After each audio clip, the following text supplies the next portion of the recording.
anatomía patológica en realidad es una disciplina, es una especialidad. Yo cuento siempre que muchas veces creen que somos bioquímicos, porque como usamos microscopio, muchas personas creen que somos bioquímicos. De hecho, a mí me pasa y me preguntan en mi pueblo en qué día y en qué horario hago extracciones de sangre. Es así. Y el objetivo fundamental es determinar el diagnóstico histopatológico teniendo patrones morfológicos y considerando la fisiopatología de cada entidad. Eso me permite a mí elaborar un diagnóstico de certeza para un tratamiento adecuado, que es lo que estamos buscando en realidad, que es nuestro objetivo final. Un diagnóstico cierto, un diagnóstico histopatológico coherente y que tenga también que ver con la situación que está ocurriendo en el paciente. Utilizamos no solamente el microscopio, sino que también utilizamos otras técnicas. Yo hoy les voy a contar un poquito y armé al final como una especie de protocolo para ver si todos podemos acordar las formas de entregar los estudios, los distintos tipos de estudios. Me metí en algunas cosas que por ahí los ginecólogos no hacen, como esputo, por ejemplo, pero como para tener dato de cómo nosotros debemos recibir las muestras. Como decía hoy, es una especialidad médica, ¿sí? Que tiene una función asistencial. Si nosotros podemos docencia, como cualquier médico, podemos hacer trabajos de investigación, pero también nuestra función es asistencial. No tenemos el paciente. Para nosotros, si ustedes hacen una elaboración mental sobre un paciente en su cama, nosotros lo hacemos con el microscopio. Para mí, el preparado histológico o la pieza macroscópica no es eso, un preparado histológico y una pieza macroscópica. Es un paciente, ¿sí?, que requiere un diagnóstico y es a ver, un médico, ¿sí?, que necesita un diagnóstico de certeza para un tratamiento adecuado. Es decir, que para mí, mi ámbito de trabajo, mi ámbito laboral, sí es la sala de macroscopía y el microscopio. Pero yo miro más allá de eso, ¿sí? Eso yo siempre cuando he trabajado con mis residentes, que lamentablemente en el Lucio no los tengo, pero sí he tenido en otro hospital donde trabajé, en el Rossi, siempre les quería hacer entender eso, que nosotros no podemos dilatar un diagnóstico 15 días, 20 días, 30 días, porque la ansiedad del paciente y de todo el equipo que está trabajando con el paciente es muy grande, y de hecho a mí me pasa, sobre todo con el servicio de gineco, ¿sí?, que quieren todo para ayer. Pero bueno, eso también pasa con cirugía y con todo. Pero nosotros tenemos que entender eso, ¿sí?, que ustedes están con el paciente, nosotros no accedemos al paciente o a la familia, aunque a veces sí se acercan. Por lo tanto, yo tengo que interpretar ese preparado histológico, ese taco o esa pieza macroscópica, como un paciente, ¿sí? Para mí ese es el paciente. Y yo tengo que hacer la elaboración mental de ese caso con un preparado y con una hoja, ¿sí?, donde ustedes son los únicos que pueden ayudarme para lograr un diagnóstico de certeza. El diagnóstico histopatológico es un diagnóstico integrado, razonado, ¿sí? No es que yo digo a los chicos, el paciente no viene con una etiqueta que dice, no sé, cáncer de ovario, ¿sí? Ojalá pudiera ser así, ¿no? Ni tampoco viene el preparado histológico con la flechita que me indica lo que yo tengo que mirar. Cuando yo miro un preparado histológico, tengo que hacer una elaboración mental así como ustedes la hacen sobre la cama o con la historia clínica del paciente. Necesito integrar determinados datos para llegar a un diagnóstico de certeza, que ahora después vamos a ver un poquito cómo es, ¿no? Cuáles son los elementos que a nosotros nos son imprescindibles para un diagnóstico correcto. Es decir, que lo que yo les digo acá es que necesito de la colaboración de todos para un diagnóstico. Muchas veces me ha pasado, que de hecho algunos lo piensan, que si el médico que me envía la muestra pone un diagnóstico de sospecha o pone datos clínicos, me está induciendo a un diagnóstico. Supónganse un ejemplo, una paciente que me mandan un Papá Nicolau, una biopsia de cuello y que me ponen sospecha de HPV. Y entonces yo por eso voy a diagnosticar un HPV. Nada más lejos de la realidad. Simplemente eso a mí me orienta a un diagnóstico y a no perder tiempo, y ahora les explico por qué, ¿sí? Porque para el paciente también es importante, es decir, que los datos que a mí me aportan son importantes para un diagnóstico de certeza y veces para cortar tiempos, ¿sí? Por ejemplo, no sería el caso de ustedes, pero por ejemplo, si a mí me llega un ganglio cervical y me dicen paciente con epidemiología de tuberculosis, yo ya directamente, por más que ese paciente, cuando nosotros hacemos un estudio de un ganglio linfático sin antecedentes, no pensemos en una probabilidad de una metástasis, pero sí, por ejemplo, de un linfoma, yo ya pido las coloraciones que necesito. Y si hay una epidemiología de TBC y es la posibilidad de una tuberculosis, no espero a mirar el preparado, sino que directamente ya pido la técnica que es el Sil-Nielsen para hacer el diagnóstico más rápido. Porque si uno en lugar de tardar 5 días voy a tardar 10, ¿sí? No sé si me van entendiendo. Cualquier cosa me preguntan las dudas que tengan. Es decir, que yo para hacer un diagnóstico de certeza necesito de todos los datos. Datos clínicos que son imprescindibles, ¿sí? Porque ustedes piensen, lo mismo en una cirugía, yo no estoy en el quirófano. De hecho, algunas veces lo he estado, pero muchas veces no me pasa. Yo no estoy interrogando al paciente. ¿Sí? Entonces, todos los datos que ustedes me pueden aportar son de suma importancia. Si yo recibo, por ejemplo, un anexo histerectomía, no tengo parámetros para saber cuál es derecho o izquierdo.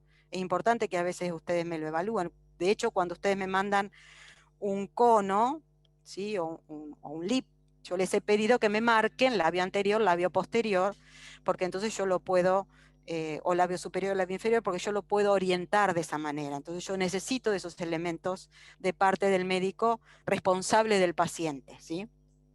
Datos clínicos, hallazgos quirúrgicos, todos los estudios complementarios. Es importante, por ejemplo, la ecografía, ni hablar de la mamografía para la mama, ni hablar de una radiografía cuando se sospecha en traumatología un tumor de hueso. Nosotros no estamos autorizados a rechazar una biopsia o un probable tumor óseo si no viene con la radiografía, porque es imposible el diagnóstico si no tenemos una radiografía.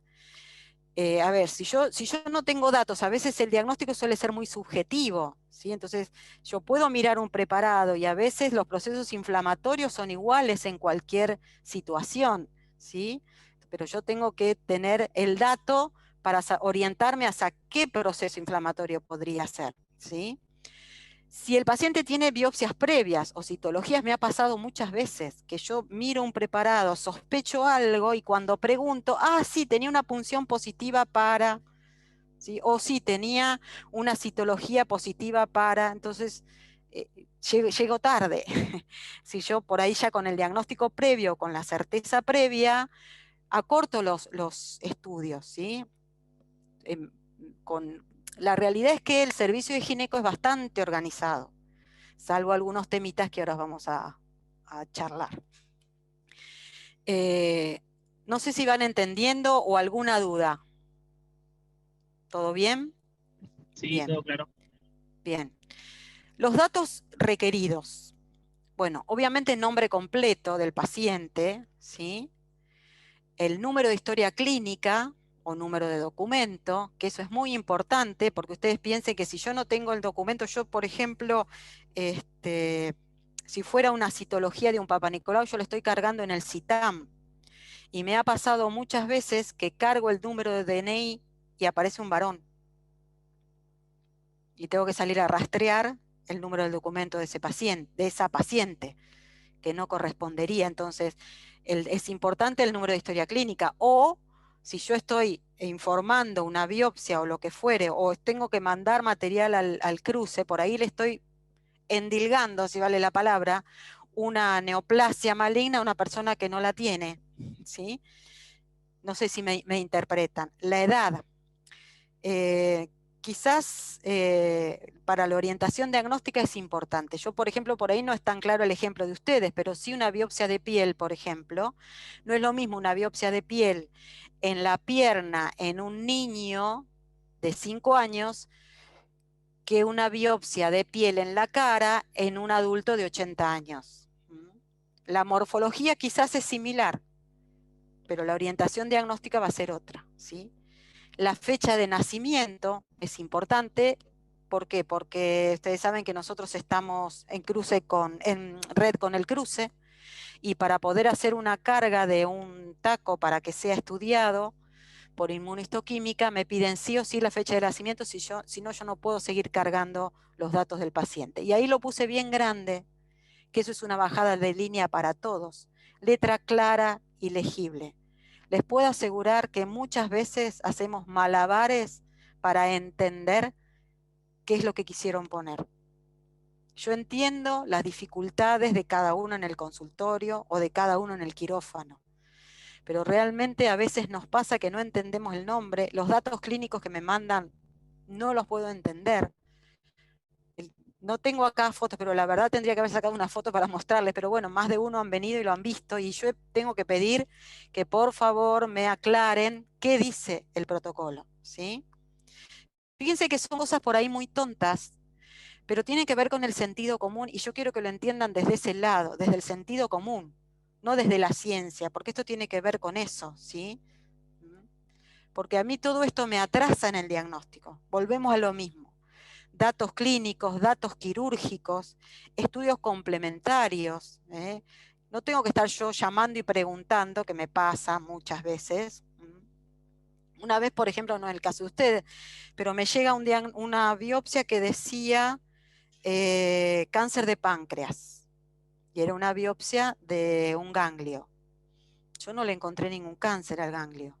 Y entonces, bueno, ¿qué pasó? ¿Se equivocaron de ganglio? ¿Qué fue lo que pasó? Cuando consulto, según la TAC, habían visto un nódulo en el páncreas y suponían que era un cáncer de páncreas.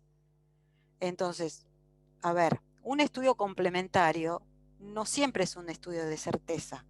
Entonces, a veces estamos, ¿y qué pasa? ¿Qué pasa?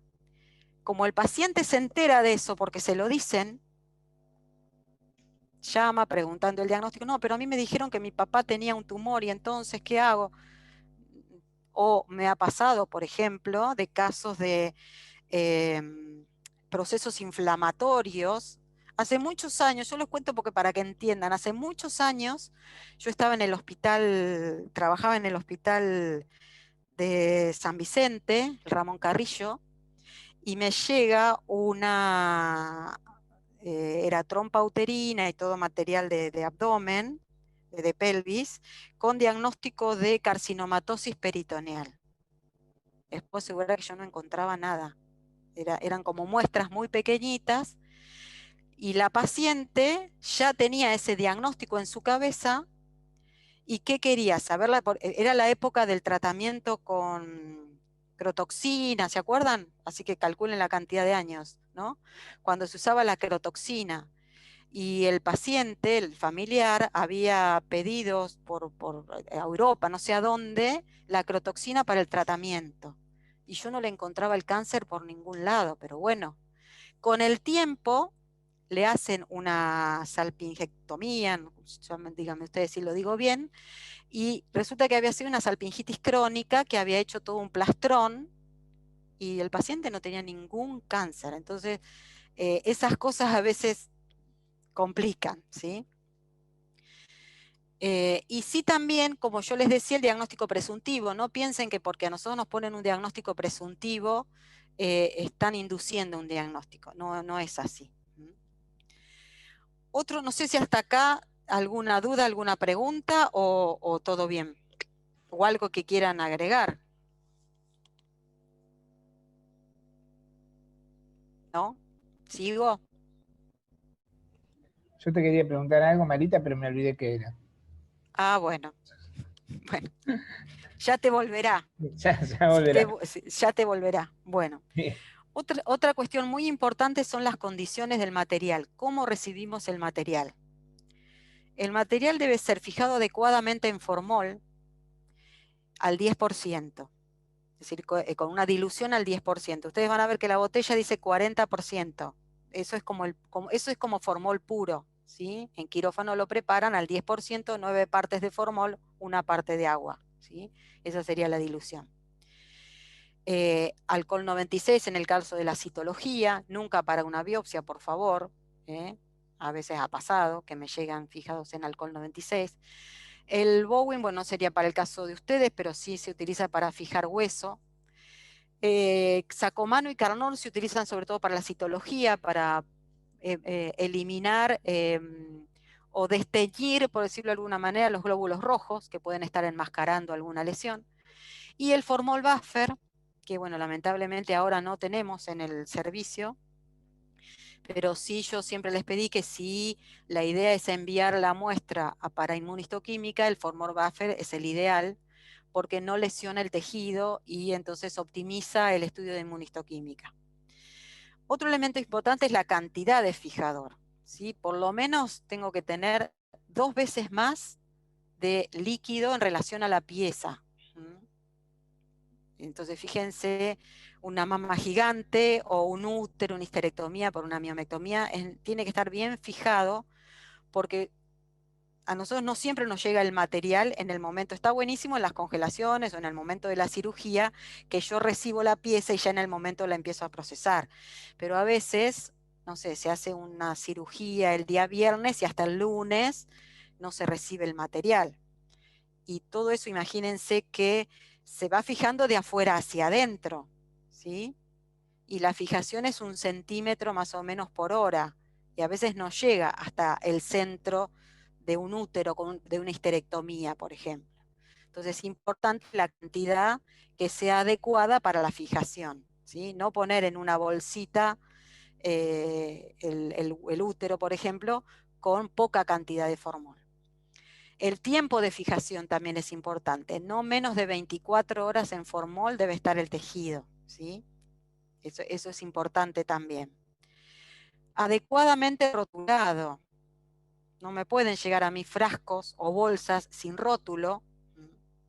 O citologías, a veces me ha pasado que citologías de Papa Nicolau vienen envueltas en un papelito y en el camino se cae el vidrio. Y ese vidrio no está rotulado, ¿sí? O escrito con lápiz. Hay vidrios que se pueden escribir con lápiz. No sé de quién es ese Papa. No sé si me entienden. O en un frasco, en un vasito, todos los preparados o la citología de cuello uterino, de PAP, sin un debido rótulo de cada vidrio, ¿sí? Eso es importante, porque le puede estar informando un HSIL a alguien que no lo tiene, o viceversa. El tiempo de entrega también es importante. Ya con ustedes hemos acordado que si es una pieza que realmente requiere un estudio rápido, me lo entreguen ni bien se hace la extirpación de esa pieza. ¿Sí? Eso es importante para que después el procesamiento sea mucho más rápido. Después les cuento de qué es esto del procesamiento. Entonces el tiempo de entrega de la pieza al servicio de anatomía patológica también es importante. Hay un tiempo para el procesamiento de biopsia. La biopsia tiene que tener un tiempo de fijación no menor a 24 horas, también dependiendo del tamaño de la pieza, ¿sí? Y después lleva un proceso en un equipo, no sé si en algún momento quieren venir a ver en el servicio, pero ese equipo no se puede poner a funcionar en cualquier momento. Es decir, un fin de semana yo no puedo poner a funcionar el equipo, ¿sí? Porque tiene que haber alguien que cuando ese equipo para, porque es automático, saque las piezas o las biopsias de la parafina, que es el último paso para formar el taco, ¿sí? Entonces, o un feriado. Ahora, por ejemplo, yo mañana no puedo iniciar un proceso.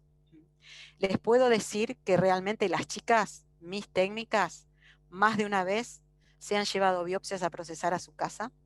De hecho, tengo una de las chicas que trabaja en otro laboratorio en Buenos Aires y muchas veces en casos de urgencia, por eso a veces a ustedes en 3 días o 4 les llega el resultado, se ha llevado los tacos a cortar a su otro trabajo. Entonces realmente hay un compromiso de laburo interesante. Pero por ejemplo, mañana miércoles con todos los feriados que hay, yo no puedo iniciar el proceso de una biopsia, ¿sí? Porque todo tiene su tiempo. Porque también si yo lo dejo más tiempo en el calor de la parafina, se deteriora la pieza. Entonces, lo que nosotros necesitamos es optimizar la pieza o el material para la observación. ¿Me van entendiendo o no? ¿Sí? Bueno, el dedito. Bien. Sí, sí, sí. Bueno, Da una consulta, perdón. sí. Ujú. El tiempo ideal entonces de que se extrae la pieza, supongamos que no sea algo urgente, que estemos sospechando algo oncológico, en el cual los tiempos se aceleran un poco. Ujú. Patología benigna, por ejemplo, el tiempo Sí, ideal para la entrega, ¿cuál sería? O no sí. sobrepasar cuánto tiempo, cuántos días. Y lo ideal es al día siguiente, que a veces no nos pasa eso en el servicio. Yo ya más o menos con las chicas de quirófano, con Mariela es la que está en el quirófano, he llegado como un acuerdo que si ella considera que es importante o le dice que es importante, me lo trae el mismo día, ¿sí? Y si no más de 24 horas, sobre todo si no hay, a ver, si no está adecuadamente fijado. El ejemplo ahora lo voy a mostrar de una histerectomía por un mioma, ¿sí? O por un adenocarcinoma, que sería peor, si no tengo una adecuada fijación. Yo siempre les digo que traten de no abrir la pieza, porque nosotros tenemos parámetros para abrir la pieza quirúrgica, ¿sí? Y a veces la ansiedad en el quirófano hace que la pieza se abra de cualquier manera y a veces perdemos algunos parámetros que para nosotros son importantes para la evaluación de la macroscopía y para algunos datos macroscópicos.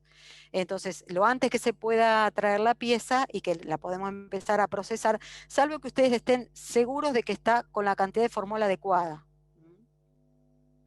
Pero no, si, puede ser incluso para acortar los tiempos del proceso, ¿sí? Porque si a mí me llega una semana después, ya estamos atrasando una semana el resultado, que es lo que a Marita, nosotros nos interesa. para Sí, reafirmar el concepto este de la cantidad de fijador a usar, nosotros metemos la sí, pieza, un volumen sí, de pieza por 2 de líquido, 2 exactamente, de formol al 10%. sí. Por lo menos que duplique el tamaño de la pieza. Porque yo veo muy Sí, habitualmente que tiene que está estar metida, flotando en el formol. yo veo la pieza metida en el tarro ¿Mm? y el formol que Sí, apenas llega a cubrir el tejido. exacto, tal cual. Que eso Eso está no mal. corresponde. Es más, ¿qué es lo que nos pasa a veces? Por ejemplo, una cuadrantectomía de mama, ¿no? Que bueno, yo las estoy recibiendo, pero ¿qué pasa? ¿Qué pasa? Cuando uno en el quirófano tiene la pieza es blandita, entonces la mete a presión en un frasco, ¿sí? Supónganse una cuadrantectomía marcada en hora 12 y en hora 6 o en hora 3, ¿sí? Porque no necesita en ese momento márgenes o lo que fuere, ¿no? Entonces la meten en un frasco a presión. No solamente se fija mal, porque no está flotando esa pieza, sino que cuando yo la saco, esa marcación de hora 6 y hora 3 está en cualquier lado, porque ustedes fíjense que cuando yo la pongo en el frasco, está blanda, está en fresco, pero cuando la saco, está fija y adoptó la forma del frasco. ¿Me entienden? Yo ahora les voy a mostrar algunas imágenes. Es decir, que tiene que flotar la pieza en el frasco, porque si yo la pongo a presión, he tenido hasta que romper frascos para sacar piezas, más de una vez. ¿Sí? Porque como está blandita, uno la empuja, la mete y bárbaro, queda perfecto. Pero después para sacarla, ustedes piensen que eso está fijado en formol. Y la pieza muchas veces adopta la forma del frasco. Entonces yo los parámetros ya los perdí, ya no tengo parámetros para decir dónde está la hora 12, dónde está la hora 3, porque el hilo fue a parar a cualquier lado. ¿Entienden? Sí, entonces es importantísima la fijación. Parece cosas muy tontas, pero hacen a un diagnóstico correcto. De hecho, nosotros tenemos la obligación de poner si eso, es decir, yo pongo que no se recibió con adecuada fijación, que no están adecuadamente marcados los márgenes, es decir, lo tengo que poner porque corresponde, no solamente por el paciente. No sé si me entienden. Nos pasa muchas veces. Yo saco el moldecito lo digo el cuadrante porque por ahí es lo más representativo, ¿no? Porque como es grasa, se acomoda. Entonces, es importante eso para tenerlo en cuenta. Sí, no Marita, sé si te aclaro. Sí, un sí, clásico. Abrimos una panza, sacamos ascitis. ¿Cómo transportar sí. la ascitis? Siempre, lo primero que nos Ah, cuesta aclararle a las chicas es que la ascitis no es para el laboratorio, que es para anatomía patológica. sí, Primer traba. Los bien. quieren mandar a cultivo, los quieren mandar a hacer físico-químico, qué sé yo. No, ahí explicarles que no, que es para anatomía patológica. Sí. Yo habitualmente lo que hice fue hacer una parte de líquido y una parte de alcohol. ¿Cómo? Si el material lo van a enviar ¿Cuál es el enseguida, ideal? Sí, yo ahora lo tengo más adelante, pero te lo aclaro ahora. sí. Si ustedes pueden, si es en el momento de que el servicio de anatomía patológica hay gente, si ustedes pueden en el momento mandar el líquido sin ningún tipo de fijador. Ahora, si ese líquido va a quedar hasta el día siguiente, lo ideal en realidad es 1 centímetro de formol. Es decir, es decir, 1 centímetro de formol al 10%. ¿Sí? ¿En cuánto volumen? No alcohol. Y lo calculás, si es en una jeringa de 20, 10 de, no sé, 10 de líquido y 1 de formol. Bien. ¿Sí? Esa proporción, por ejemplo. Y O con en un formol. frasco lo mismo. Pero con formol al 10%. ¿Sí? Salvo que hagan un extendido citológico en un vidrio, en un portaobjeto. Ahí sí lo ponen en un frasquito con alcohol, como si fuera un Papa Nicolau, por ejemplo. O una Bien. punción, que ahora lo vemos. ¿Sí? Otra pregunta y no jodo más y te Sí, dejo sí, sí. seguir. No, es que lo importante es esto y que les quede.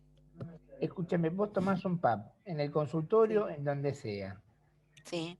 ¿Cuánto tiempo tenés para que vos puedas procesar ese vidrio?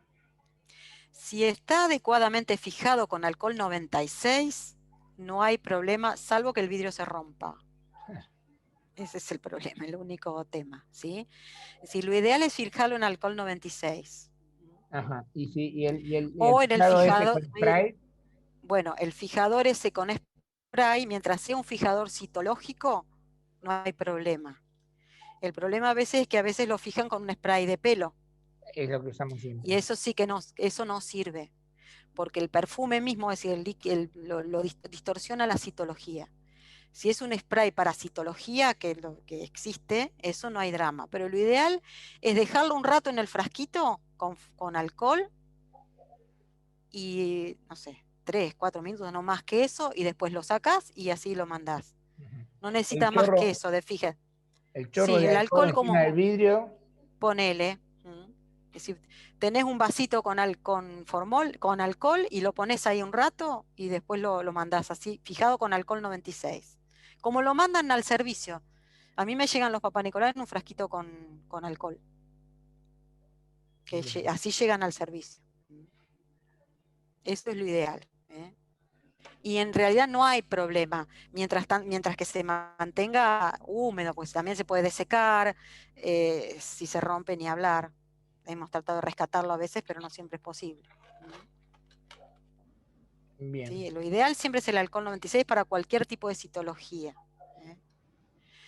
Con respecto, bueno, a esto de la citología ginecológica, es importante también algunos elementos que por ahí ustedes, algunos ya los conocen, ¿no? Que en realidad, cuando yo hablo de citología ginecológica, si yo no tengo representatividad de la unión escamocolumnar, ya sea con células endocervicales y células escamosas o células metaplásicas, yo estoy autorizada a decir que es un PAP que no sirve y que hay que repetirlo, porque en realidad la lucha de epitelios, como decimos siempre, está en la unión escamocolumnar, y ahí es donde se producen las lesiones, o el inicio de las lesiones. Entonces, si yo tengo solo células exocervicales o solo células endocervicales, no me sirve a mí ese Papa Nicolau.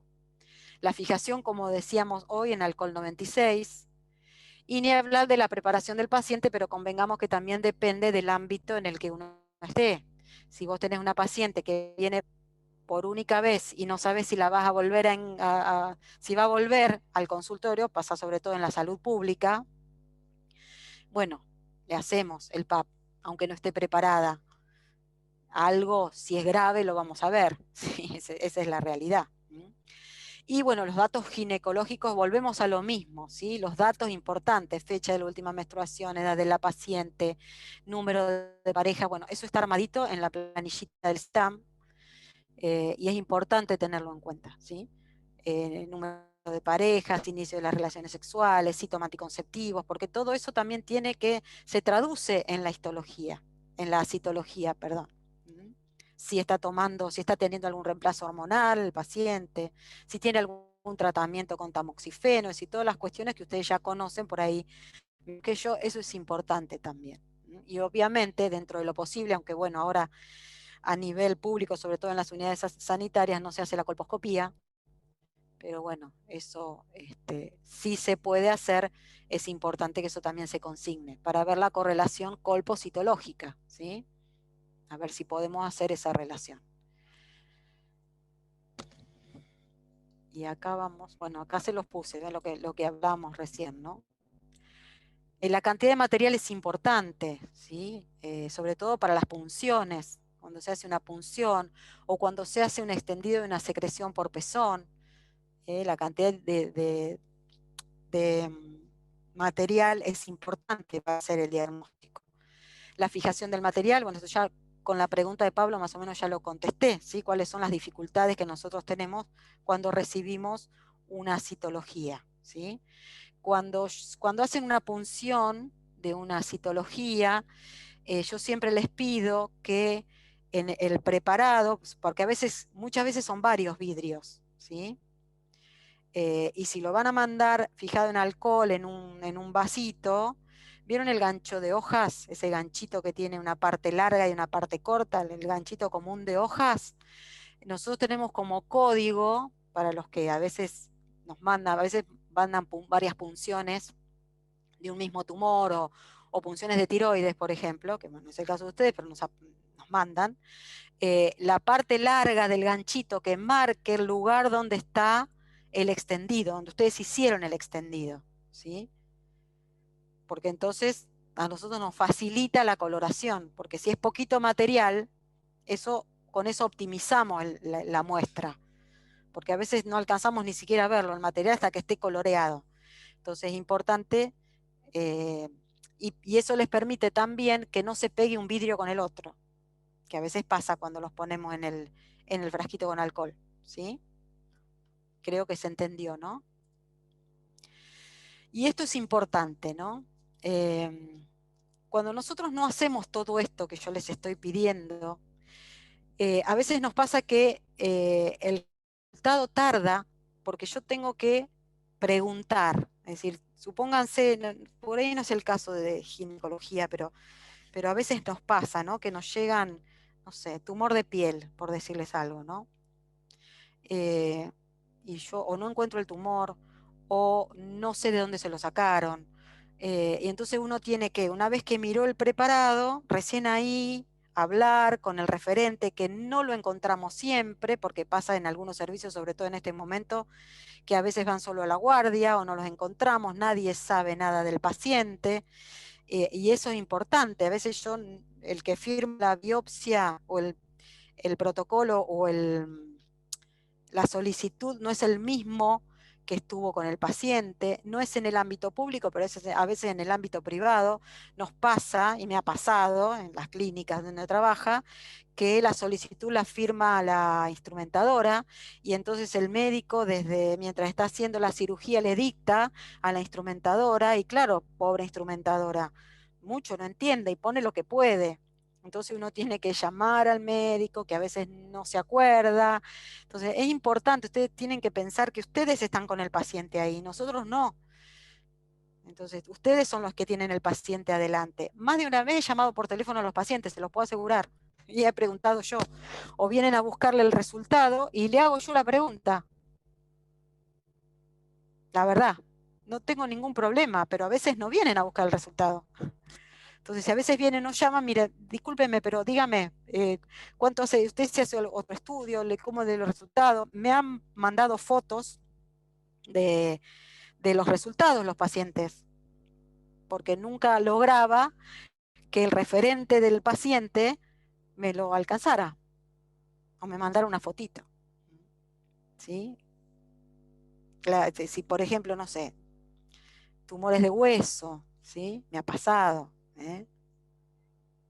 Ya les digo, a veces con gineco tengo, porque yo soy un poquito más hincha, porque los tengo más cerca, pero hay servicios que eso no me pasa. Entonces es importante todo esto, porque como hoy les decía yo de la posibilidad de una TBC, Si yo miro, me mandan una adenopatía cervical, cri, adenopatía cervical, hasta que yo no la miro, no miro el preparado, que eso ya lleva por lo menos 5 días, no puedo saber si es una metástasis, si es un linfoma o si es un proceso infeccioso. Y si es un proceso infeccioso, para hacer un diagnóstico de certeza, tengo que hacer coloraciones. Y si es una probable metástasis, yo tendría que tener el dato anterior, del antecedente que puede tener el paciente, ¿sí?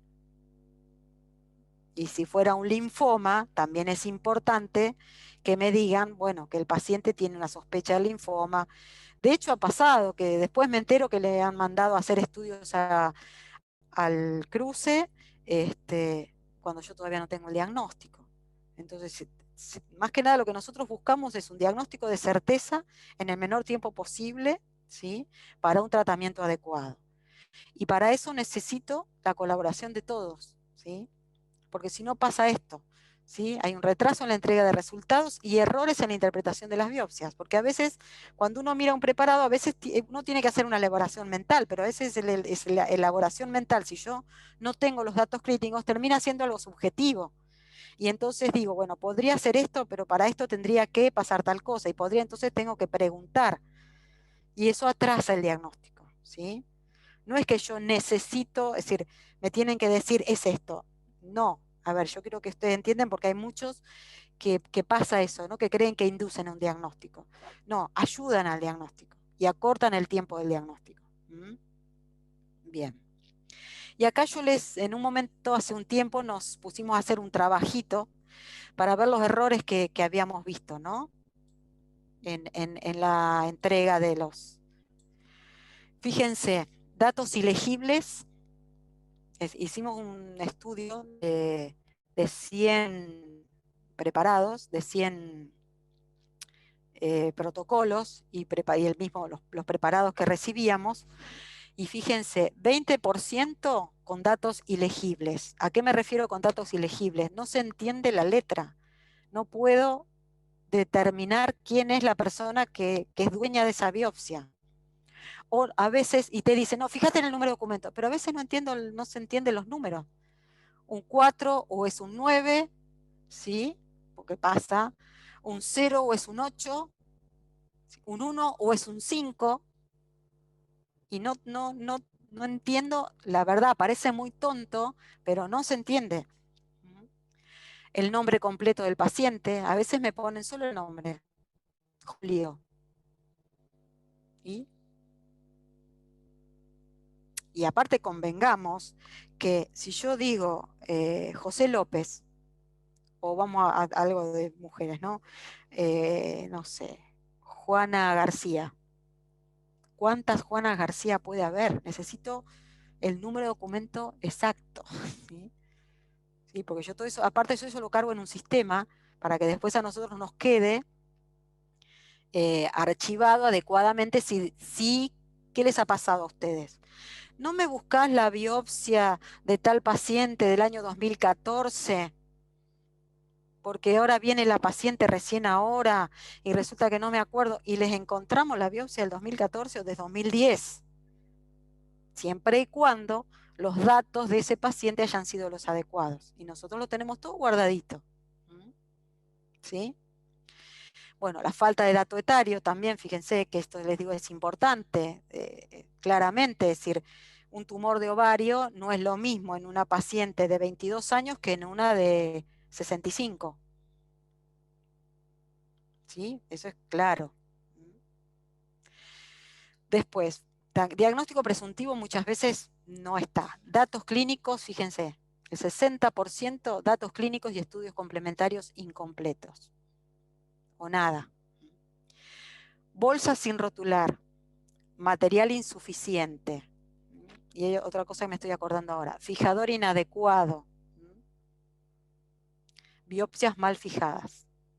Esto es lo que más frecuente vemos. Y hay otro tema que no me ha pasado con el servicio de ustedes, pero sí con otros servicios, que por ejemplo, una misma pieza mandan una mitad a un lado, otra mitad al otro. Es decir, que supónganse un ganglio.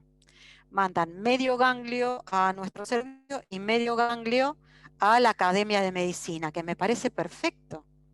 Yo no puedo competir con la Academia de Medicina en un diagnóstico linfohematológico.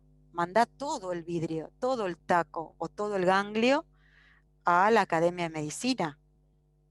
O al revés, mandame todo el ganglio y yo hago la interconsulta con la Academia de Medicina. Porque, ¿qué pasa? Hoy justamente me estaban planteando la oncóloga el caso de una punción de un ganglio axilar de una paciente con que en el diagnóstico dice granuloma inflamatorio, un ganglio con una sospecha de un carcinoma de mama oculto. Entonces me preguntaba qué hacer.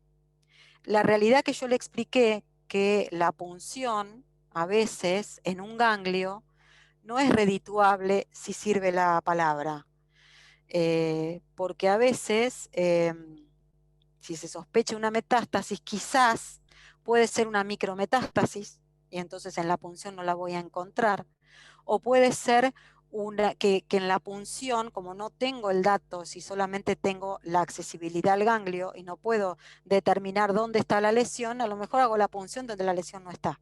Entonces es un falso negativo, ¿sí? Entonces eso también es importante para tomar en cuenta. Está buena la extirpación, ¿eh? Está. Entonces todo eso es importante. Bueno, bueno, ahora después charlamos qué íbamos a hacer con el caso de esa paciente, porque por ejemplo podría ser una micrometástasis que en la punción no aparece, que debe hacer por inmunohistoquímica, ¿sí?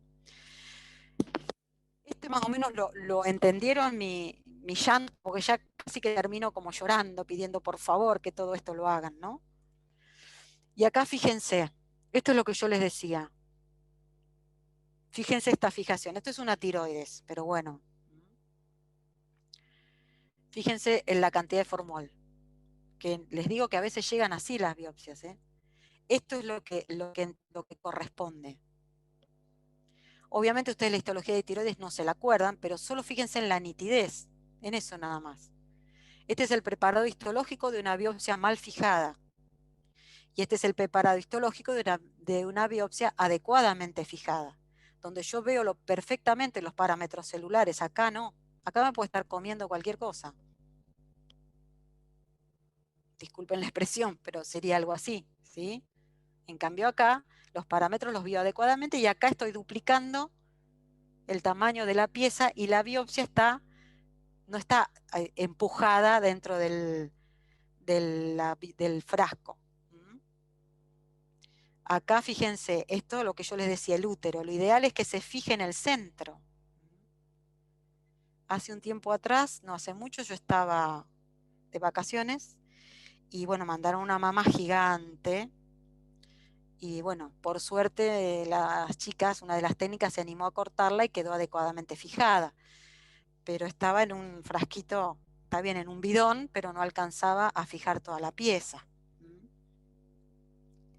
Fíjense, acá pasa lo mismo. Si acá el útero en este caso está en una bolsa con un espacio suficiente y con formol suficiente, fíjense la nitidez en esta biopsia y la nitidez en esta. No sé si alcanzan a ver la diferencia, ¿sí? Díganme que sí. Y esto es un poquito para lo que sigue, ¿sí? Mi idea es armé más o menos como un protocolo de entrega, que yo lo he entregado, no sé la cantidad de veces que lo he entregado en cada servicio, y no sé dónde van a parar. Pero bueno, yo quise armar más o menos un protocolo de entrega, porque creo que es muy importante capacitar a las personas que estén encargadas de entregar el material de anatomía patológica, ¿sí? Teniendo en cuenta determinadas normas, porque son importantísimas. A veces uno lo minimiza o le parece muy tonto o parece como que no importa, ¿para qué? No importa, no escribo. No, es sumamente importante. Entonces yo armé más o menos como una normatización, que ya la tengo hecha hace un montón, cambié algunas cosas, pero si quieren después lo imprimo y lo tienen ustedes guardadito en algún lado. ¿qué serían? O por ahí lo pongo en el grupo y por ahí queda más, ¿no? Para todos. Biopsias fijadas en formal al 10%, en frasco o bolsa debidamente rotulada. La solicitud del estudio histológico con datos de filiación completos, el número de historia clínica o de documento, datos clínicos, estudios complementarios y presunción diagnóstica, ¿sí? Esto como resumen. Cuando es para estudio citológico, fijado en alcohol, ¿sí? de 96 grados, o Carnoy si es hemorrágico, por ahí no es el caso de ustedes, pero me pasa con las punciones a veces, los esputos o los lavados bronquiales, ¿no? Rotulado adecuadamente, están los vidrios, ¿vieron los vidrios esmerilados? No sé si vieron los portaobjetos esmerilados, que tienen un bordecito, ahí se puede escribir con lápiz, porque también eso es importante. Si me escriben un protocolo o le ponen una etiquetita escrita con lapicera, el formol lo borra. Entonces siempre tiene que estar escrito con lápiz o en la parte esmerilada del vidrio, ¿sí? Y siempre acompañar el estudio con la solicitud. Recibí de acá del hospital de Bransen el otro día los Papa Nicolau sueltos, envueltos en un papelito que era un caos, y la verdad que tuve que pedir a 2 o 3 chicas que se lo hicieran de nuevo porque no sabía cuál papa era de cuál vidrio era de cuál. Es sentido común, no es una cosa tan científica, ¿no? Es decir, si yo pongo el protocolo y el vidrio arriba sin rotular, ese vidrio se cae, se pierde, se rompe, no sé de quién es. Parece muy tonto, pero cuando el líquido es de punción, acá es lo que les contaba hoy, ¿no? Si ustedes lo pueden mandar enseguida, no hay problema, lo fijamos nosotros. Si no, se puede conservar en la heladera, siempre y cuando se vaya a mandar al otro día. Nos pasa a veces que nos llegan líquidos de guardia de 3 días, que por más que estén en la heladera, ya no sirven, porque tampoco le han agregado formol al 10% a 1 centímetro, como les decía hoy.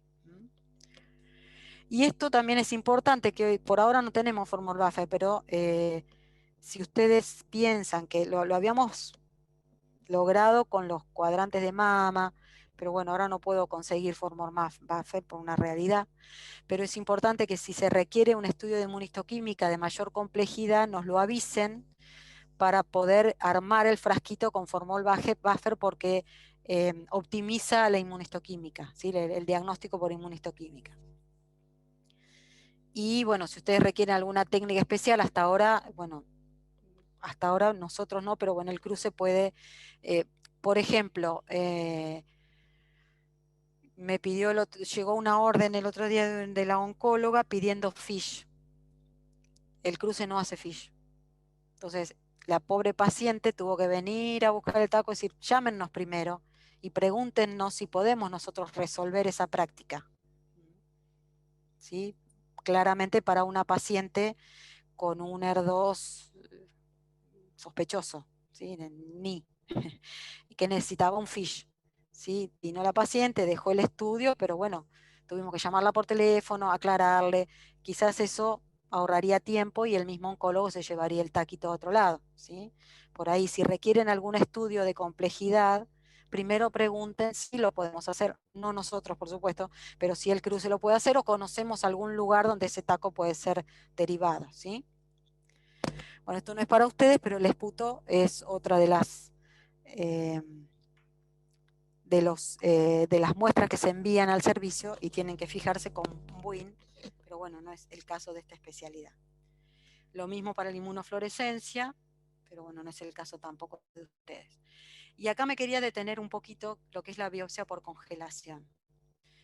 Yo siempre digo que la biopsia por congelación tiene un criterio.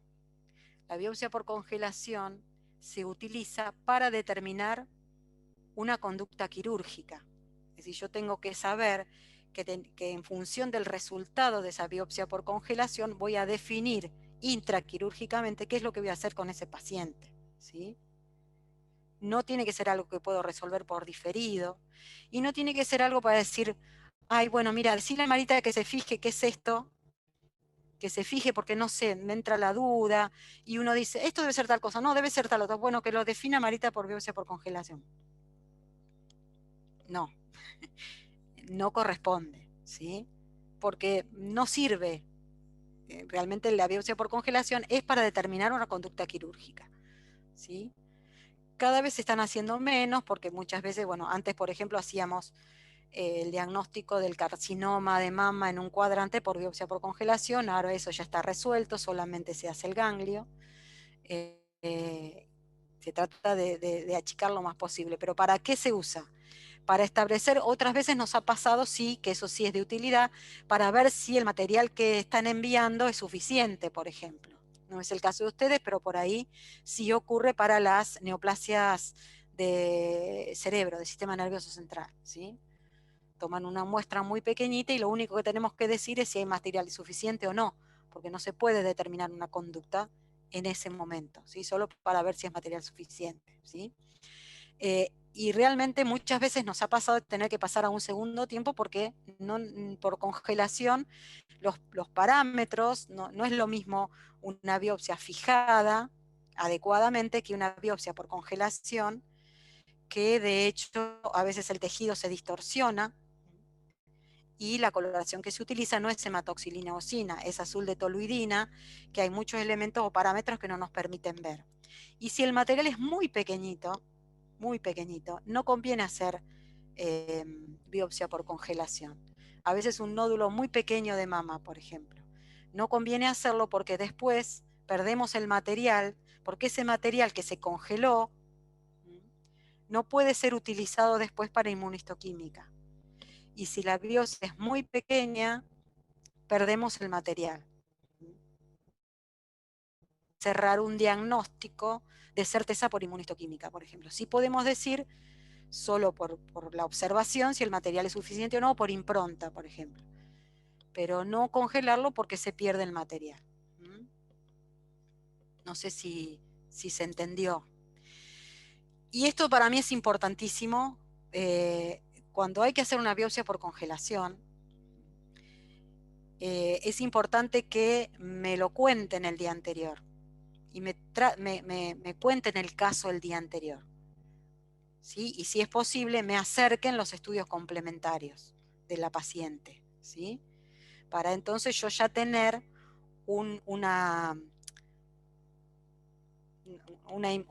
no sé cómo decirlo, pero una presunción o una posibilidad diagnóstica de esa paciente, ¿sí? Y no perder el tiempo, ¿sí? Es decir, y que ustedes me lo cuenten, sino que si el día anterior me mandan un mensaje o me mandan...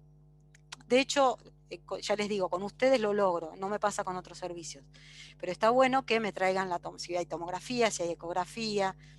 Por supuesto que como yo viajo con Natalia, ella me cuenta todo de lo que va a ver, pero está bueno que el referente me cuente por qué hacen no sé, una neoplasia, una sospecha de un carcinoma de ovario, ¿sí? ¿Qué estudios tiene la paciente?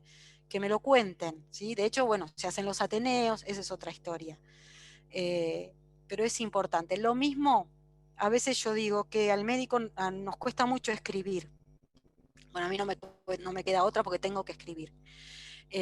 Pero a muchos, en la vorágine y en el tener el paciente y el poco tiempo y estar en el quirófano, les cuesta mucho escribir, no importa, llamen por teléfono y me cuentan el caso, ¿sí? O ahora accedemos al WhatsApp o a lo que fuera y me cuentan el caso. Es importante el diálogo, ¿sí? Interactuar, decir, bueno, mira, podría hacer esto, entonces vamos a hacer tal cosa. ¿Y qué te parece si en lugar de hacer la punción primero, vemos tal cosa? Es decir, la interacción. Lamentablemente, los patólogos son entendidos como ratas de laboratorio, que estamos allá al fondo a la derecha al lado de la morgue. Y a muchos les cuesta acercarse hasta ahí. Y el patólogo durante muchos años, cosa que yo he tratado de revertir en todos los hospitales donde estuve trabajando, no sale de su hueco. No sé por qué. Está limitado al microscopio y no es así. Me ha pasado incluso, de hecho cuando empecé a trabajar en el hospital de San Vicente, en el Ramón Carrillo, yo no tenía un servicio de patología, yo hice una posresidencia ahí, no tenía un servicio de patología, entonces deambulaba por todos los servicios y me resultó genial, porque entonces yo iba al servicio de gineco y hasta he palpado a las pacientes con el nódulo de mama de las pacientes y el ganglio, por ejemplo, ¿sí? Entonces, y he visto en el momento que le estaban haciendo la ecografía a la paciente por una sospecha de un tumor de ovario, es decir, como que a mí me gusta eso, ¿sí? Y estar en el momento de la punción y ese tipo de cosas. He estado, por supuesto, ahora no se puede, pero me ha llamado Tere a mirar una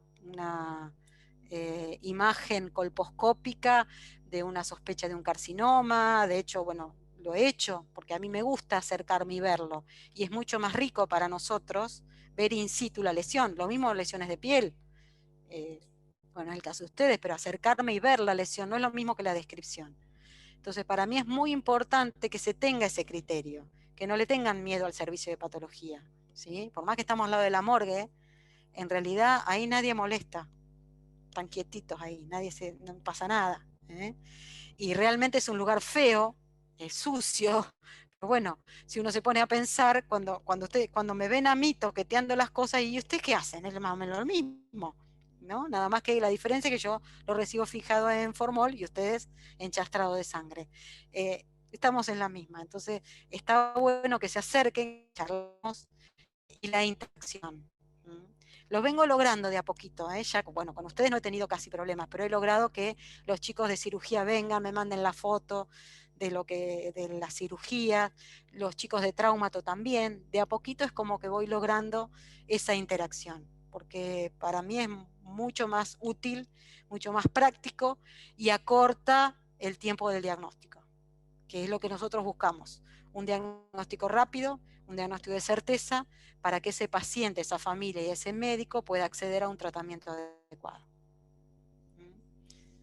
No sé si quieren hacer alguna pregunta. Yo ya con esta parte terminé. Bueno, voy a ver muchas gracias. acá algunas preguntas. Muchas gracias, Marita. La verdad que nada, muy lindo. Es lindo ver el otro lado. Por mi parte, yo nunca tuve mala letra, o sea, siempre mandé todos los protocolos muy legibles y absolutamente completos. Jamás me pasó nada de eso que decís vos. Pero, ¿Tengo que pero, contar? pero entiendo que a otro le pudo haber pasado.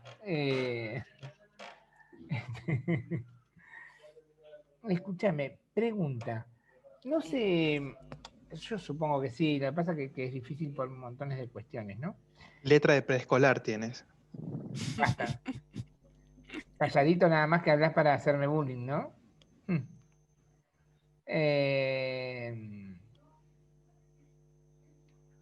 Bueno, ya me Ya te olvidé olvidaste otra otra vez vez. de la pregunta. Vengo mal, vengo muy mal. Sí, sí, Voy a sí. tener que empezar con la aspirineta de nuevo. Escúchame. No. Utilidad de la historia clínica en el laboratorio. A ver, utilidad, no entiendo la pregunta. De la historia clínica en el laboratorio de anatomía patológica. Sí. ¿A qué te referís? Para No, nosotros, si podemos nosotros acceder a la historia que se clínica, la, a eso. no, que se la puedan llevar, por ejemplo, armar un Ah, proceso donde le lleven con la muestra sí. la historia, o en el momento, por ahí no todo el tiempo, pero en el Sí, momento que sí, ustedes la la vayan he a usar. pedido algunas veces, ¿eh? Sí, sí. Lo que pasa, o sea, supongo que igual el hecho de que no esté digitalizada es un impedimento terrible, porque si Sí, estuviese totalmente. digitalizada sería todo tan fácil, que es más, o sea, nada, tendría que además tener una tiqueadora que te largue el adhesivo para pegar en el frasco y llevar la muestra al laboratorio y después poder acceder a eso. Seguramente cuando vos contás los problemas que se generan a través de la falta de documentación, va a ser mucho más barato digitalizar que Sí, los problemas, ¿no? tal cual. Pero bueno, lamentablemente no es lo que en algunos centros, obviamente de mayor complejidad, se hace, y sobre todo privados, ¿no? Así que está todo debidamente rotulado y bueno. Pero no es lo que nos toca a nosotros. Entonces nosotros tenemos que contar con la buena voluntad de cada uno de los actores en este circuito. Esa es la realidad. Eso es así, pero bueno, sí, la historia clínica, por supuesto. Es más, a veces mando a las chicas, consíganme la historia clínica de tal paciente, porque no accedo a veces a los datos de otra manera que no sea esa. Paulín, Sí, Luis. em, estoy cansado que no me confundas con el colombiano. Cansado. Yo cuando estaba en la residencia, había una planilla que nosotros la llamamos la famosa planilla de anatomía patológica, que estaban los filiatorios, todos. A veces pecaba de ser excesivamente, de pedir demasiados datos. Y ahí habían como la historia clínica de la paciente, como un resumen de la historia clínica de la enfermedad actual. Tenía un apartado para los antecedentes patológicos, quirúrgicos y los familiares. Y estaba bastante buena, o sea, se hizo una suerte de costumbre, corrió mucha sangre, corre sangre creo todavía. Pero lo curioso es que pese a que teníamos eso y sistemáticamente todos los lunes y miércoles teníamos que bajarla porque se operaba el día siguiente, hasta el día de hoy te puedo decir que no se completa completamente ni debidamente, peor la letra es otro tema. Pero sería una herramienta a tener en cuenta. Totalmente. Viste que es como muy parecida a la que tenemos en la clínica, pero ese es electrónica, pero una planilla donde así por lo menos inclusive el servicio de anatomía patológica se entera qué es lo que se va a operar al día siguiente, ¿no? Yo me acuerdo que pasaba mucho esto de las mamas, de que uno dice, bueno, mañana hacemos una cuadrantectomía o hacemos una mastectomía, claro, y el patólogo no sabe el volumen mamario de la paciente. Por ahí dice, bueno, hacemos una mastectomía y bajan un huevo frito, o hacen una mastectomía y bajan una mama que no entra en ningún frasco. Entonces está bueno porque a veces ellos tienen un backup de frasco o nosotros lo llevamos en una bandeja y ellos ya tienen separado el frasco para una mama. Entonces servía mucho eso de hacer la planilla y llevarlo el día anterior para que no haya rispideces de servicio. Pero nunca se pudo hacer un Ateneo, por ejemplo. Entonces a veces nos pasaba que había una carcinomatosis peritoneal y se bajaban 7 litros de líquido acítico con biopsias peritoneales de hasta la oreja, y ¿cómo es que se llama? Y encima hacían biopsia por congelación para ver si esto realmente era un ovario. Eh, era, y claro, y los patólogos puteaban, claramente. 7 litros de líquido acítico, vos imaginate lo que puteaban. Muy linda clase, Marita, y principalmente a mí me jode un poco que haya tan poca gente cuando esto es un tema importantísimo. Y hace tiempo yo escuché una charla que daba, ¿cómo se llama? Una patóloga del italiano, que ella utilizaba mucho el tema de control de calidad. Y ellos lo que hacen es el control de la muestra. Y no es dato menor porque el que manda la muestra es el cirujano o el intervencionista, el cirujano intervencionista que saca las punciones de tiroides, próstata, de mama, de lo que sea, o las percutáneas. Entonces es buenísimo porque es un feedback de que vos cuando operás y haces qué sé yo, un ganglio centinela axila y mandás un ganglio y es grasa, y mandás otro ganglio y es grasa, y mandás otro ganglio y es grasa, y ahí comienzas a putear, che, la patóloga no ve nada, es todo grasa, y es al revés, vos no estás sacando ganglio. Entonces está piola eso que hay algunos informes de anatomía patológica que no están, que describen la pieza, tantos cilíndros de tantos centímetros, el más grande, o y entonces uno cuando hace una biopsia de cuello, o cuando hace un ganglio centinela, ve ese informe y digo, qué sé yo, hice una biopsia de cuello y el descriptor dice que son lonjas milimétricas, que no tiene corion, que no tiene nada, entonces la biopsia fue una cagada. Y eso es un control de calidad para cómo nosotros hacemos la práctica. Luis, ¿te puedo hacer una consulta? Bueno, nosotros hicimos una evaluación así de calidad en la que era la toma de muestra de Papa Nicolau. ¿Te acordás, Marita, que lo hicimos en la Monte Grande? Sí. Con Horacio y Mm. con Manina. Y estuvo muy, muy interesante porque pudimos encontrar los errores de cada uno en la toma de muestra. El tema es el siguiente, Luis. ¿Quién hace ese control de calidad, esa ¿cómo se dice? Auditoría, ponele, o ¿quién es el que lo hace? ¿Lo hace el propio ginecólogo? Yo te digo lo ¿Lo que hace el hacemos nosotros patólogo?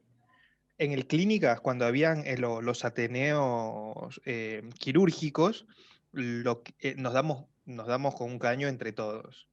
¿Por qué? Porque, por ejemplo, venía el patólogo con todos los informes de las cirugías que se hicieron y comienzan, chicos, no me manden más piel, chicos, el ganglio centinela no era el centinela era otra cosa.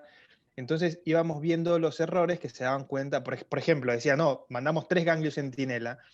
Entonces la patóloga me decía, no digas que son centinela porque no estaban teñidos, por ejemplo, y tampoco se palpaban, o sea, eran ganglios que sacaste el voleo.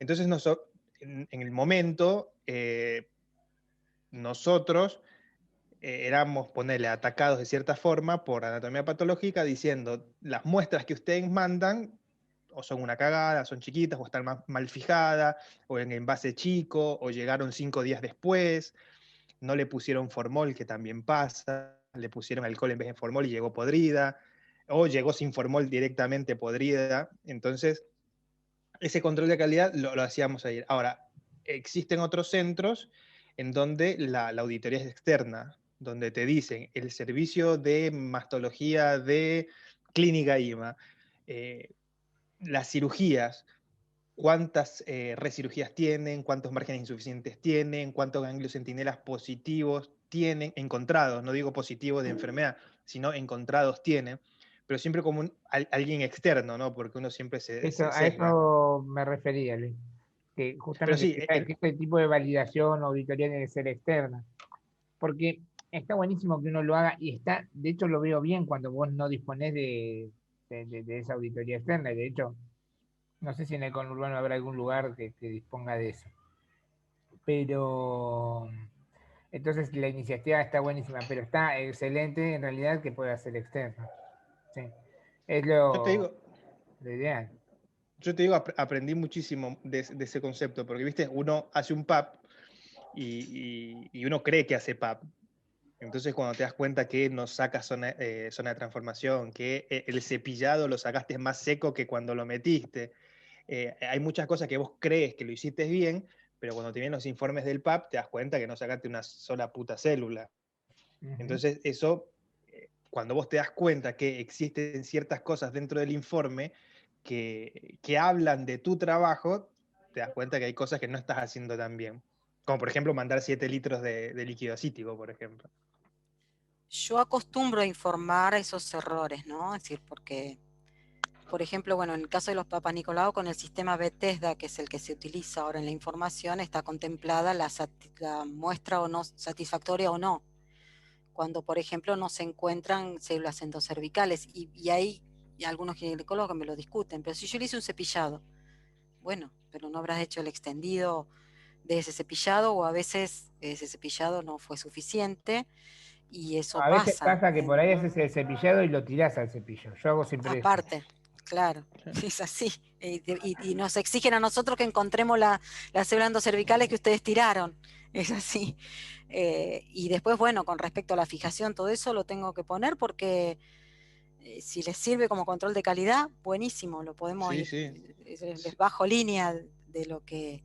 a mí me pasa que a veces yo llamo, decir, mira, por ahí piensan en no sé, una biopsia de cuello con sospecha de carcinoma, ¿no? De carcinoma de cuello. Mira, no encuentro, es todo material necrótico. Bueno, y lo podés gastar. Digo, si yo estoy viendo esto, por más que lo gaste, no, estoy perdiendo tiempo. Citá a la paciente y repetí la muestra.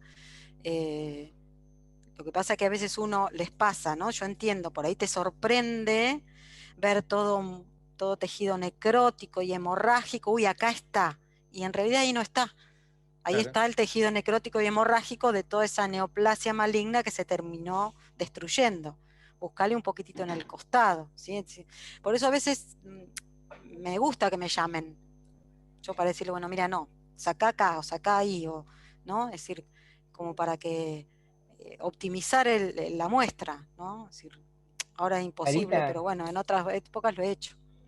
Marita, si tenés unos minutos, Luis tiene un Sí, caso para presentar que va a estar bueno, muy interesante y estaría excelente que puedas opinarlo.